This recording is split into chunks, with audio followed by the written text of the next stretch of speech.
Chama cha Mapinduzi kimemtaka makamu mwenyekiti wa ACT Wazalendo Ismail Jussa Ladu akome kumwita marehemu baba wa taifa. Mwalimu Julius Nyerere alikuwa kiongozi mshenzi wakati amelitumikia taifa miaka 23 kwa uzalendo na uaminifu. Pia chama hicho kimemkanya Jussa asiulinganishe upeo wake na Mwalimu Nyerere, kwani hata hayati Maalim Seif Sharif Hamad hakuwahi kutoa kashfa dhidi ya marehemu Mwalimu Nyerere. Katibu wa kamati maalum ya NEC Zanzibar, idara ya itikadi, uenezi na mafunzo, Comrade Khamis Mbeto Khamis ameleza hayo akimwonya Jussa asimkashifu na kudhihaki jina la baba wa taifa ambaye bado anaheshimika duniani. Mbeto alisema kama Jussa ni hodari wa kutukana matusi kwa viongozi na kwa kebehi, kwanza aanze kumtukana marehemu Maalim Seif Sharif Hamad ambaye pia ametangulia mbele ya haki. Alisema kiongozi huyo, inashangaza sana kumsikia makamu huyu mwenyekiti wa ACT akimwita Mwalimu Nyerere ni mshenzi na wenzake walioazimia kufukuzwa sisi Maalim Seif na wenzake 6 mwaka 1987.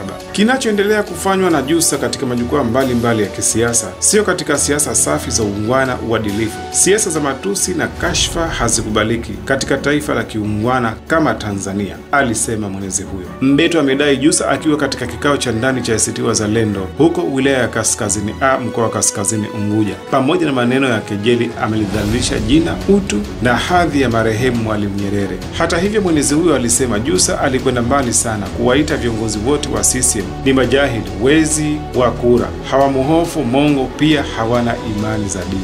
Hivyo basi, Mbeto alizungumzia uchaguzi mkuu wa Oktoba mwaka huu. Alisema hauna kisasi na yoyote, badala yake wananchi wanajiandaa kutimiza matakwa yao ya kikatiba, sheria na demokrasia, alisema mwenezi huyo. Matamshi ya Jussa katika kikao hicho si kwamba tu yanaweza kupandikiza hasama na chuki, lakini pia ameitumia dini kuwadhalilisha wenzake katika ulingo wa siasa. Jussa alazimika kufahamu ya kuwa Wazanzibari hawaishi kwa uongo, visasi na chuki. Kuwaita wenzake majahil, hawana imani ya dini, ni wazi amekusudia kupandikiza na kueneza chuki, alisema Mbeto. Katibu mwenezi huyo alimtaka Jussa kuacha kumkejeli Mwalimu Nyerere, kwani licha kuleta uhuru, kuasisi taifa, muungano, amejenga misingi iliyoleta amani, umoja wa kitaifa na mashirikiano ya pamoja.